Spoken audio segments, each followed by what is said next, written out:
Thing. So, good evening, folks. It is May 16th, 8:13, and we are starting the Board of Directors meeting for AmpGuard of Alaska. So, the first item on the agenda for tonight is the acceptance of minutes from our last meeting on May 2nd, 2019. So I make a motion to accept the minutes. We all actually had to sign them already, so we've all looked at them kind of in detail. And hey, look, there's Cameron. Cool, I don't have to erase his name. So we just started the BoD meeting, Cameron, and I'm making a motion that everybody just accepts and acknowledges that we had a meeting on May 2nd and that we did things, and we've all looked at those things and signed them off. Does anybody second that motion? Second. Cool, Victor does. All right, so let's just go straight to a vote. Victor, or an acknowledgement, yay or nay? You saw the... Did you get an opportunity to see the things? Yes, and yes. Yes, cool. Cameron? Yes. Cool. Logan? Yes. Michelle? Yay. And myself, so yay, cool. Hopefully Doug joins us here soon. He's having some technical difficulties tonight, but I imagine that by erasing his name from the roster list right now, he will suddenly pop in and make me edit that again. So moving straight along, the next item on the agenda is taxes. Do we have any updates on progress on that, Cameron? Not a whole lot. This past couple weeks has been busy with Prime Minister stuff. With stuff with the elections and taking offices of the new Prime Ministers, and the whole credit thing. Right. And okay, so nothing much to share for this meeting? No, not yet. No. Okay. All right, just moving on to the next item then. Victor, I'm just going to hand this to you and let you share what it is, so I don't butcher it. What are you trying to do? So, with I got the idea from autocrating the Frozen Odyssey event to reach out to that network, requesting permission of use for promotional material, etc., etc. And primarily, I would like to have AmpGuard of Alaska put in a bit vague, if that's possible, request of permission of use, and possibly use that material, in future later events or promotional video or overall arcing permission. So that's kind of what we're discussing tonight. Okay, so to be specific, we're trying to get usage rights from the History Channel from their TV series Vikings to use as internal promotional materials. And I guess external. Yes. We'd have to be specific. Yeah, it'd be internal and external, so it's not just internal use. Okay, so, and none of us have any idea about the process about how to go about that. I think the vague kind of plan of attack at the moment is to get in contact with them via email or phone call, and just kind of explore the opportunities, hurdles, or what the barriers of entry to that issue would be, right? Like if they're going to charge money So yeah, I did a little bit of vague research into it. A lot of gaming videos, or review videos, have to gain permission to use the material before posting any clips or photos onto their YouTube channel, right? Sure. A lot of movies, from my understanding, will have some kind of cost associated with that. I don't know if the History Channel, being History Channel, is going to have a lot of that going on. However, it seems that really it's usually pretty snappy response from most channels or corporations, and all you really have to do is submit a letter, from what I've seen, asking for permission of use, either in writing, mailed to you, or in a signed document in their reply. Okay. So how do you want to go about this? Do do you feel comfortable drafting a letter specifying how you want to use it and what you're aiming to do? Would you rather delegate that? But basically, it's either you or is Logan as our liaison officer going to tackle drafting this and initiating this request with them. It's your baby, but well, it is kind of something I'm going after. But I would feel okay with going taking that on because I know what I'm personally looking for out of it. But I'm definitely going to reach out to the community, see if I can get some help. So, okay. Does anybody have any concerns with this at the moment? My only personal flag is I don't want to spend a bunch of money on this. If they give it to us for free, that's super awesome. But if they start asking for dollars, then I think we can do other things. I'd rather spend our money on other stuff. Looks like Jason's unmuting his mic. But. Yeah, no, there's no way they're going to let us use that for free. Yeah. Particularly if we're using it to advertise an event at which we make money. Vikings is pretty much the hottest property that entire network has, other than maybe Ancient Aliens and all the memes that come from that. But the other concern I would have is if we've got permission to use it, there would be a host of rules that would go along with that use, and every time we use it, we run the risk of accidentally breaking one of those rules and opening ourselves up to a lot of liability. So I'm just weighing that against what the gain is, like what do we get out of it? And having 5 or 10 seconds worth of video clips from the Vikings TV show, I'm not so sure that it would be worth it, but I don't think it would preclude having a conversation. I would just call. I would try to find a contact number for the History Channel and just call and say, hey, what do you guys need in order to make a request for this? And they do have that. Yeah. No, I'm sure it gets done all the time. But there's dollar signs. History Channel is not a rich network. They're not going to give stuff away for free. So. I basically echo those sentiments. I just didn't want to be the downer that's like, nah, this thing's dead in its tracks. Maybe there's an off chance that we call them and they're like, oh yeah, no, of course, you're whatever, here you go.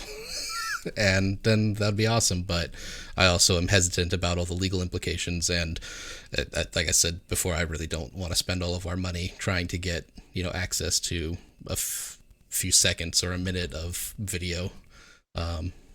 That's just where I'm at. But yeah, give them a call. Why not? Doesn't hurt, right? Well, doesn't hurt to ask. Depends on your phone plan. Hopefully in this day and age it doesn't hurt. All right, that was all the agenda items that I had for the BoD meeting tonight. Does anybody have anything they want to add? No, I'm going to take silence and shaking as so I make a motion to adjourn for the evening. All right, Michelle seconds. So Victor, shall we be done?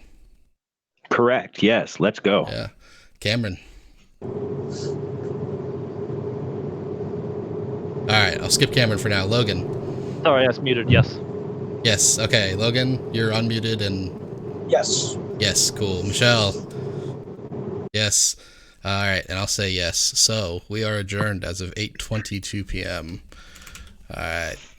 Thanks, guys. We can close out this window, this tab. All right. So moving right along. Welcome to the Council of Crowns meeting.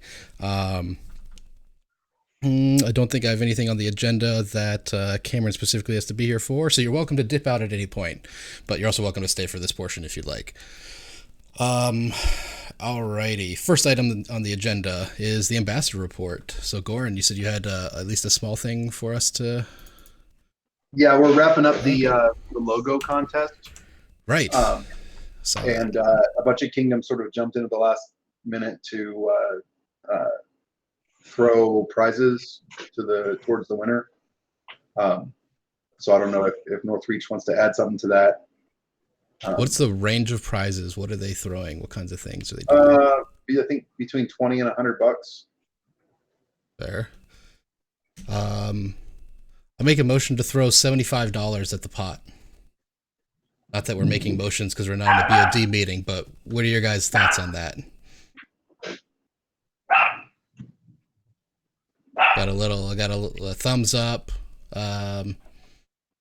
Logan, what are you thinking? Oof.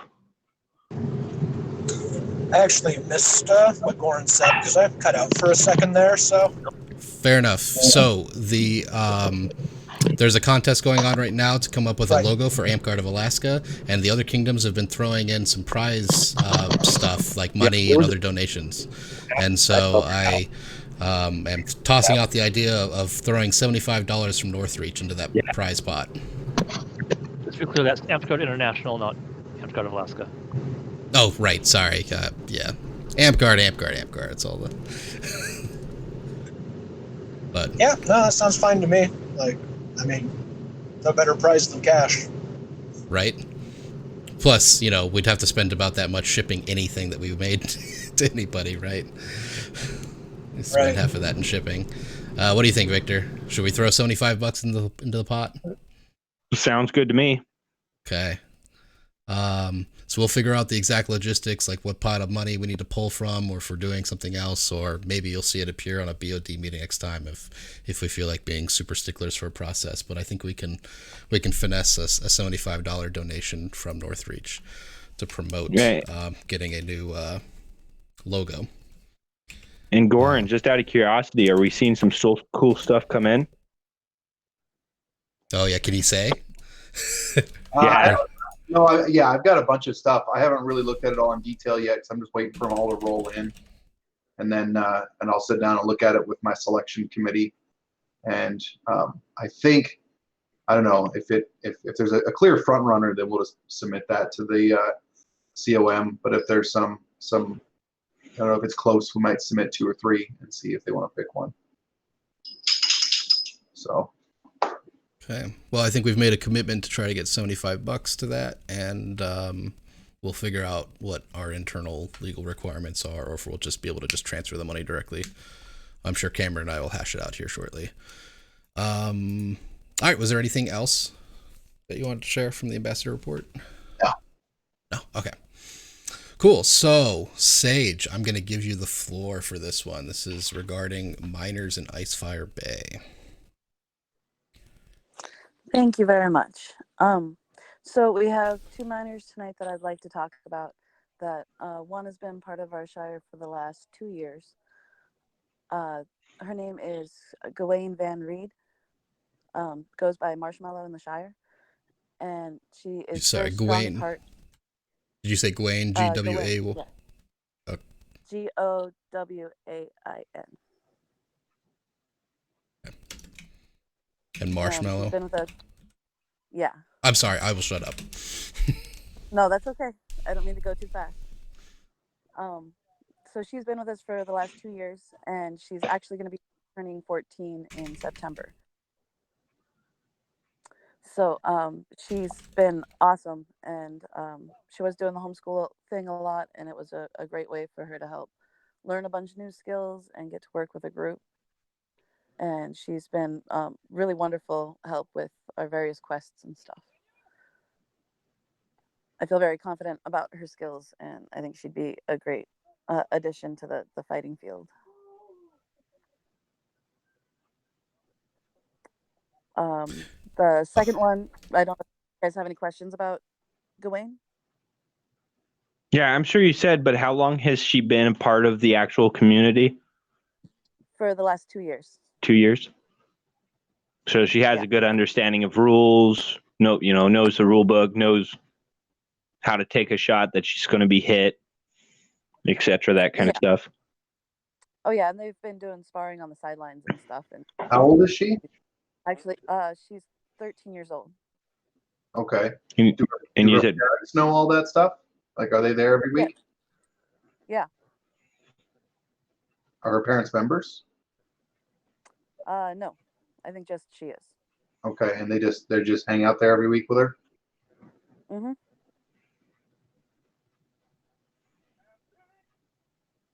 Yes, indeed. So Okay. they've been a great addition to the group.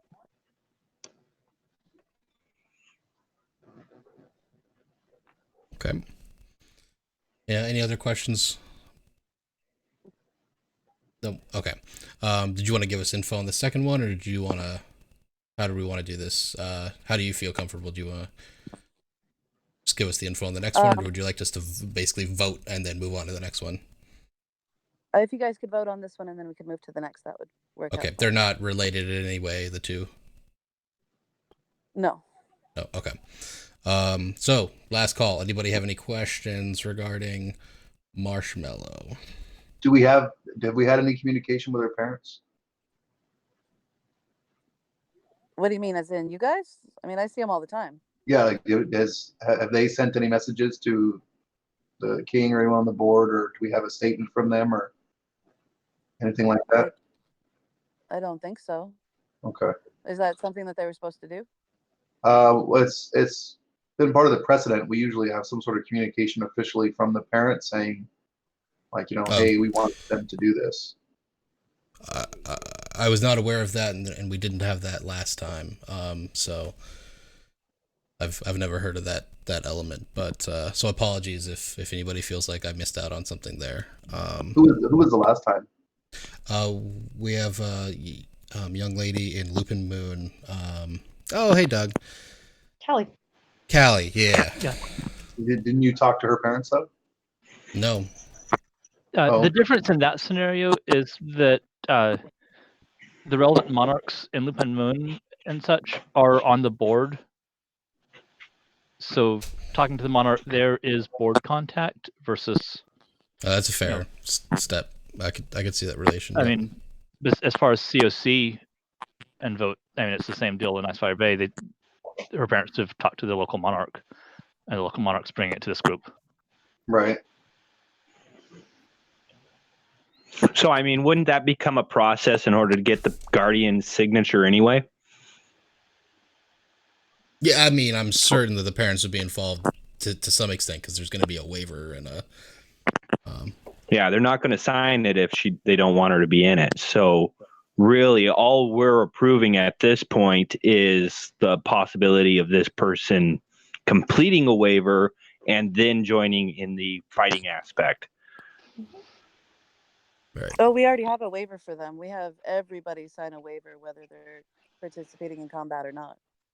Okay, well, I would really want personally, I would want an updated waiver with their parent's signature, just making it clear that she's going to be on the field in combat, clashing kind of situation. And one last question. I'm sorry, Sage. I keep throwing these in there. When does she turn 14? She turns 14 on September 11th of this year. Okay, so it's just a matter of 6 months, or she's 4 months. Yeah, 4 months. Yeah. It's close. Yep. Alrighty. Anybody else have anything else they want to ask? I mean, I had a list of questions that I'm sure I hit Sage with last time, but I think she tried to answer them, weeks ago, if not months ago. Yeah, what was there? She has no siblings or family or anybody that's an active combat participant currently. Is that correct? No, she's just made a lot of friends and really enjoys what we do. Okay. Didn't she go to Icefire? I'm sorry, obviously Icefire Bay. But didn't she go to Frozen Odyssey like 2 years ago? I don't believe so. But Okay, I might end up with a different player. So many kids down there. Yes, we've got quite a few that come through. A lot of them stay. A lot of them carry on. Alrighty. Any other last questions before I move it to a vote? No. All right. Victor, you're first. Yay or nay? All right. Yay. Yay. Doug, did you catch enough of what's happening to vote? You are currently muted in case you didn't realize it. All right, we'll move on. Logan, did you want to vote? Yeah, I'm in favor. In favor, positive? Okay. Go Yep, to positive. Is it working? positive. Yes, it's working now. Hey, can you guys hear me? Yes.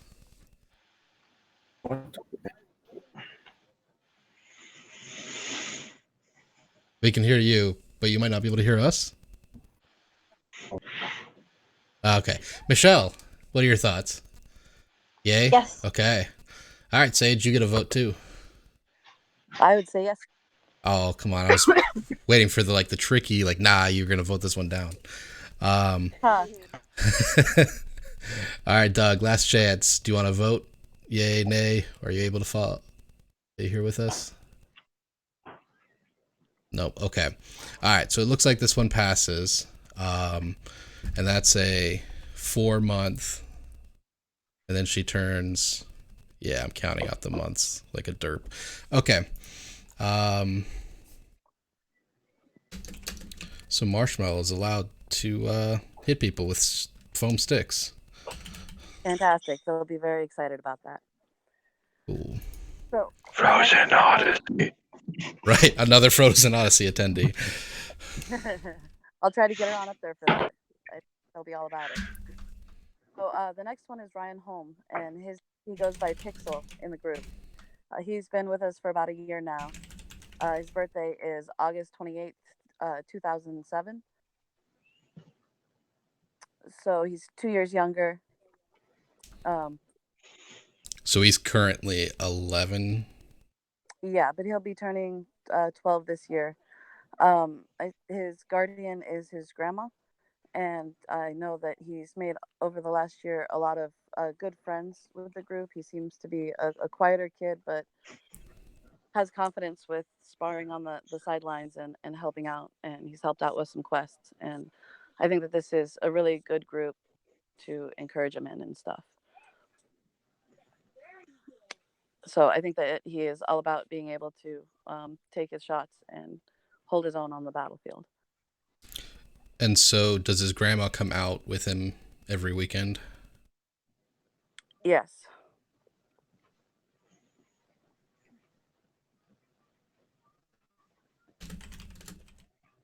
And does he have any other family, siblings, or any other relation? Is it just friends that are attracting him out there? Yeah. Yeah, just friends. No family. No family. Okay. Does anybody have any questions for her about Ryan? So I think I'll say what I'm reading from people's size and side looking. I feel like this might be a bit young.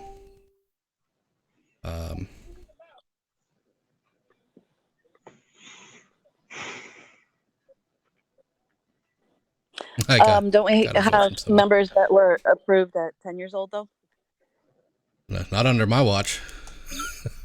I don't know if that's true I thought we had or another not. young member that was approved up the road there. Yeah, there's some situational differences though.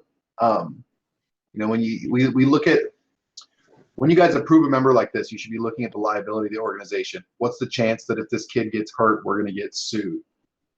When you have a kid that's that young who has very little relative experience in AmpGuard, has no family members in AmpGuard, like this person is not invested in the organization, therefore would have no qualms suing us. As opposed to say a kid who's grown up in AmpGuard, has parents that are absolutely invested in the organization, like the chances of us getting sued by those people are substantially different.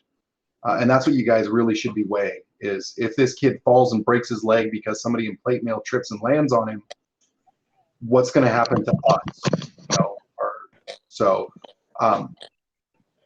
Every single minor that this council votes on needs to be treated situationally. Okay, you can't say because somebody else was voted in, this person should be voted in. Every individual situation needs to be looked at differently. And you have to ultimately that's what we're weighing. How much risk does this put us at? Sure. I was just wanting to, I guess, bring up the fact that we have had younger kids approved at this age before. And I think that this is a member that could definitely hold his own. And I don't believe that we would have any liability with the family. Otherwise, I wouldn't have brought it to your guys' attention. Yeah, I But I guess just think those are important factors to look at. speaking up in Frozen Coast, I mean, I personally, before voting, I would love to meet the kid, right? Talk to him a little bit, meet him. But again, you know, being so young, we have to look at the overall picture, not just who that person is, because he's underage. He's not responsible for what he's going to do. His responsibility is with his parents, you know, Or his and grandparents. if they're not there to be a part of the community as well, then we're risking it on an unknown. He's not going to sue Amtgard. His parents are, right? Well, his grandma is his guardian. Yeah. And Yeah. he's there when he's playing games. Or when he comes to the games.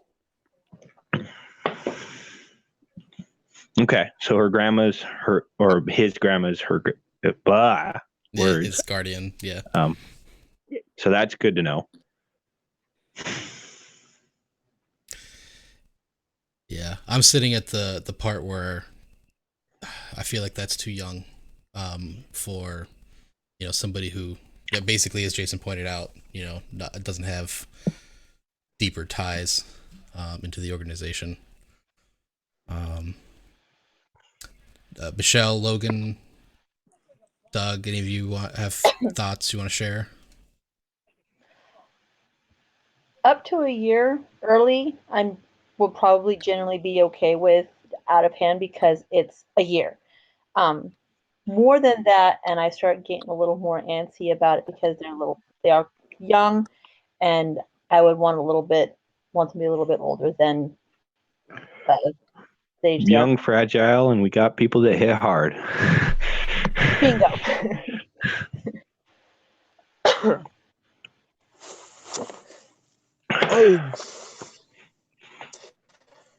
The age is also a factor for me, regardless of what other people have done in the past. For me, it's an issue.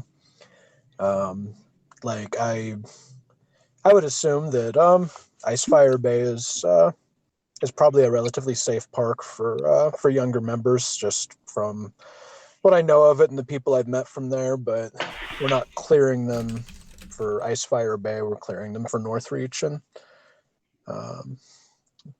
you know, for me, I just wouldn't feel comfortable saying yes for an 11-year-old I've never met.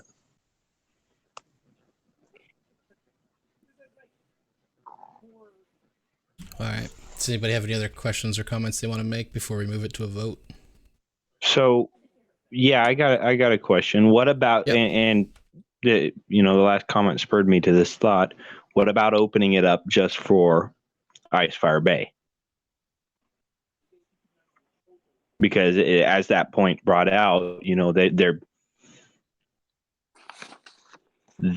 going to have a more knowledgeable base for their own park, right? But that kid going up to Wolf's Cry and getting caught up in the middle of the crowd's not going to be a situation we want going on. But what about just being in Icefire Bay approved? So legally, it's Amtgard of Alaska, which isn't just Icefire Bay. So there's that layer there. And so we're still doing quite a big departure, you know, between 11-year-old and a 14-year-old as far as our like legal standards and what we've said that we're going to do. Secondly, I think the last time I asked this question, we had some resistance, and the notion was we don't tend to do park specific exemptions like this. We go for all or nothing. Yeah, but that's a good standard. I don't necessarily see, you know, if you guys felt so inclined, like you all wanted to vote against me and I was the only person standing in the way of doing a park specific thing, I could yield on that point. I wouldn't be the last, you know, I wouldn't die on that hill, but I don't know if I personally want to lean that way at this point. So that's where I'm at. Mainly on that point, it's the tradition that we've established in Northreach since reorganizing our chapters the way we have, where it's just like the Kingdom of Northreach. Administrative, it's just been a matter of not wanting to track the administrative paperwork of saying this person can play here, that person can play there. If we have big events, they can't come to them. There isn't really a reason we couldn't allow someone just in a particular park. It's just not how we've done it in the past. Well, and the one thing I'll throw out there, because this discussion's come up in the past, the biggest challenge that was imagined was we don't check that kind of a status when people show up to a park to play. If I'm an officer in Ravenstone, I will have no clue who this person is and whether or not they're allowed to play in this park or that park. We don't check those records. We don't have like ID cards. We don't go through membership documents, week to week at the park. So, the necessity was that if they're, a member in our kingdom, then they can play anywhere in the kingdom. Simply because we don't really have a way to differentiate. We don't have a mechanism for that. Well, if you guys would consider the possibility, I as a monarch would take on that responsibility. And, I'm pretty sure this kid doesn't make it up there very often, but, part of Amcard and what we try to portray down here is to be honest and virtuous and all of that stuff. And so, if I let him know that he can only play here, he will understand that and follow that and not try to break that, because he really enjoys the organization. And I think this is going to be a lifelong member, So I hope Doug, anyways, I hope that Doug appreciates this. I'm going to share a message that he sent to me, and I hope that this is okay. Maybe he'll quickly type me a message if he wants me to not share this. But he says, in the sense of voting for all of Northreach versus voting for, doing specific parks, he feels that making it so that it's always the whole of Northreach for approvals kind of weakens the parks that are farther away from the Anchorage area. Sorry, I'm getting a ton of messages from other people about other things. Anyway, so it weakens the parks that are farther away from Anchorage, and he, for one, well, sorry, that's part of his vote, so I'll count that when we get to it. So he just wanted to share the idea that he feels that it weakens the viability of the parks that are farther away from Anchorage by making it an all or nothing kind of thing. And I can kind of mirror that. I know whoever is going up for vote is still going to be a part of the organization in one extent or another. But not being allowed to play, I feel like in a primarily young park, they're not going to get the harsh treatment that they might get going to Wolf's Cry or a tournament in, an experienced park. Sure. So I would be more comfortable with allowing that in exclusively Icefire Bay. Yeah. Also keep in mind that, I know Icefire Bay is remote and the number of travelers they see is less than some of the other parks, but, our members don't know, if they see somebody on the field, they're going to assume that person is vetted to play and, et cetera. So, if somebody that's bigger, me, Thror, somebody like that goes down there and again, trips on a route and falls on some kid, the risk is still there. And it's absolutely minimized to some degree by making it park only, but don't think that removes the risk entirely. That's something to keep in mind. And I would strongly urge in any situation where somebody is this young, that somebody on the CoC or the board, and I would recommend it be the Kingdom Monarch, have some kind of communication with the person's guardians to make it very clear what the risks are and make sure that we have, a clear understanding from those guardians so that we don't I don't know, just to make sure that the communication happened. Almost like a written statement from a them. written statement would be great. And in the past, when we've done the younger members, we absolutely have had that. You know, we've had appeals from their parents saying we'd really like you to consider letting my kid in early.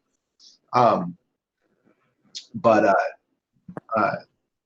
I don't want to have happen is a kid gets hurt and someone be like, yeah, I told them that I said they could play, but I didn't realize this is what was going to happen. Right? Like, we need to have that conversation beforehand. And when I was Monarch and had conversations with parents, I let them know, like, this is a physical contact sport. And while it may be absolutely, you know, way out in the realm of impossibility, somebody could die, you know, doing an athletic activity such as this. It's not any different than playing football or something like that. You know, we run into each other. There's huge size differences between our members. Like, they need to be aware of that. So that when we do let these people play, you know, I don't know. I don't want to cripple a kid, especially one that, you know, wasn't prepared to be out there. So it's a scary idea to me. My first few weeks back, I tripped over some girl that I was really scared that was not, 14 or older. I guess later I realized she was, 18 or something, but oh my God, like I was freaking out that like I almost fell on her and crushed her. And I couldn't imagine, tripping on somebody and hurting them. And I'm not even the biggest person out there. Certainly not small, but.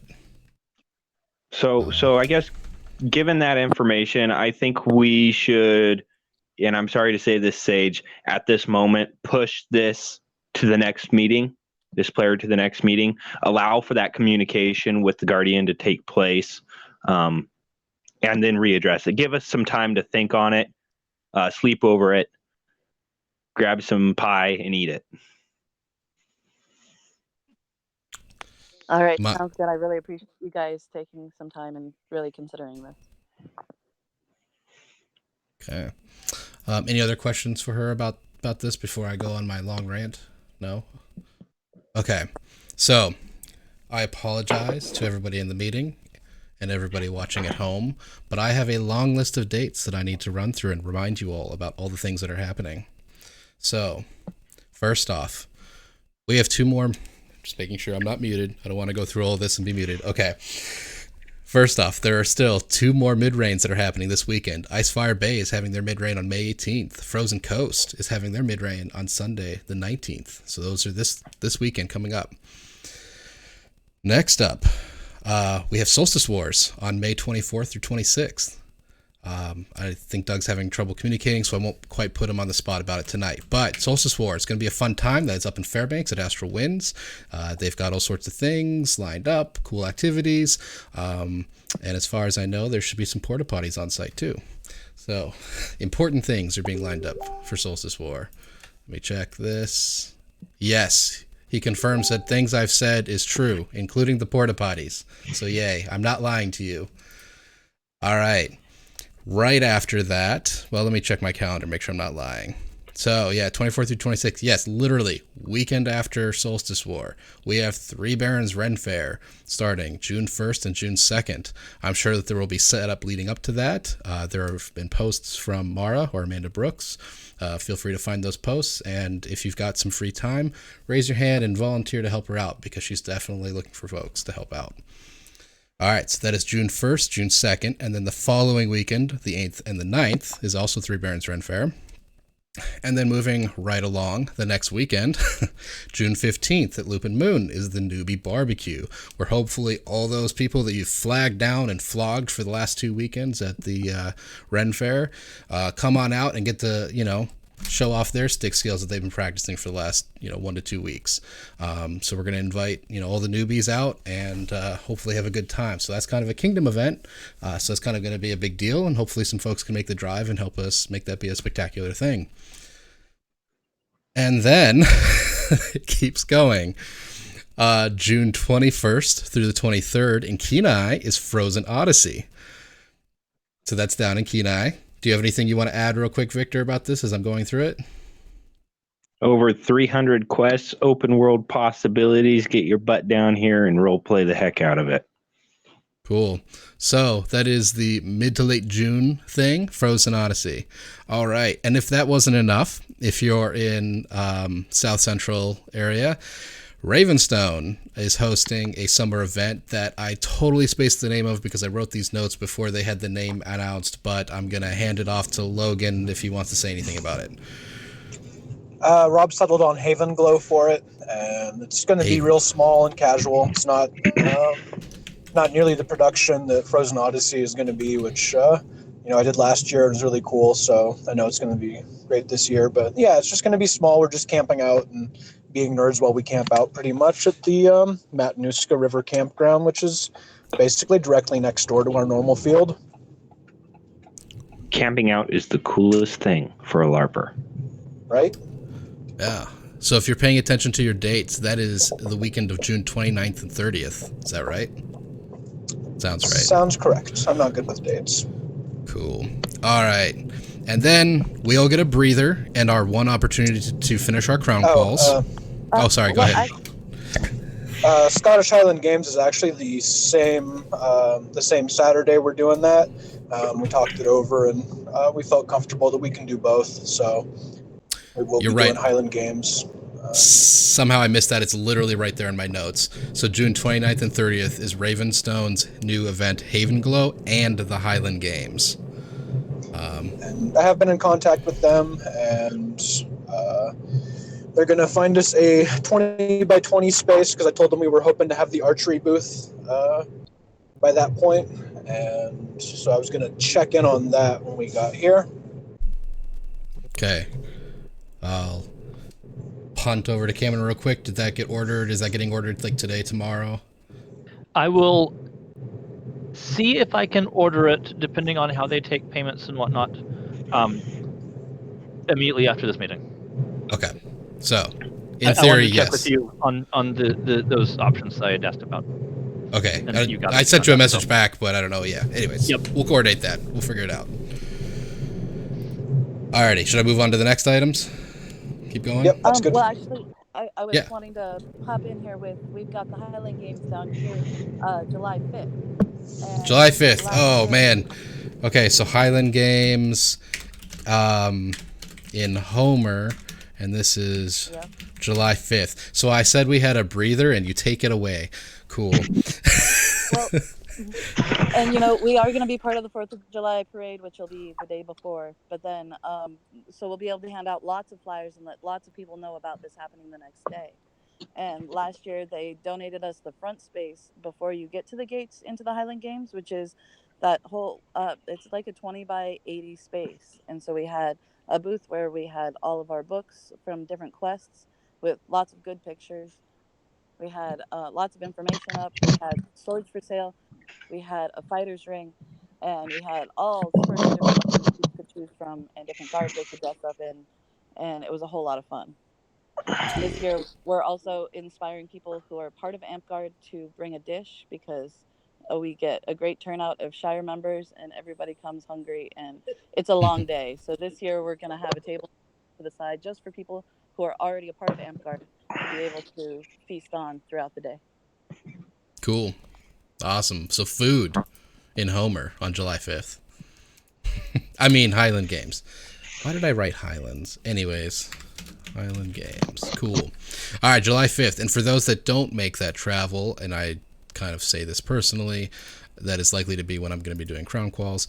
But speaking of Crown Quals, July 14th at Ravenstone. So Sunday, July 14th at Ravenstone is the Kingdom Crown Quals. We'll have... Anyway, see the post. That's basically the short version. See the post and contact Pockets if you have specific questions or just want to harass him about anything regarding Kingdom Crown Quals. I have to pass on running it because I am likely to be entering it and running for a position. So, anyways, Pockets got voluntold? No, he volunteered. I asked him if he would, and he stepped up, and that's really awesome of him. So thank you, Pockets. And so we'll look forward to that on July 14th. And then, if that wasn't enough, July 20th and 21st is Northreach Elections for those, well, for everybody. And then I think a decent-sized chunk of people are going to be down at Clan on that weekend if I didn't screw up my dates. So good luck to those folks. And then the following weekend after that is July 26th through 28th, and we're at Wolf's Cry. And then it's somebody else's problem at that point. But we'll have Wolf's Cry on July 26th through 28th. And I didn't write it in my notes, but for those that like to run events, I want to note that the plan here is to have the next Wolf's Cry actually bidded out and assigned already before the coming one. So if you would like to run Wolf's Cry 2020, we would like to see those bids by, and I'm gonna wing this, they need to be submitted to me by July 3rd. Yes, I had the official date on the website currently says early July, and I'm going to define that as July 3rd. And that gives us a little bit of time, because I'm also staring at the calendar and going, I don't know if I want to have a BoD and CoC meeting on July 4th. So we'll figure out something internally and get that announced for folks. But anyways, July 3rd is going to be the date that we would like to see bids for Wolf's Cry 2020. For Wolf's Cry 2020, July 3rd. Honestly, I'm not going to be super strict on the exact time, so you don't need a by 10 p.m. or anything. Just get it to me on the 3rd, and we'll get everybody to look at it. We'll figure it out. So we'll get to announce who's going to run that at the next Wolf's Cry. That's hopefully what our new standard will be moving forward. But again, that'll be handing it off to the next people. So that's all the things I had, if that wasn't enough.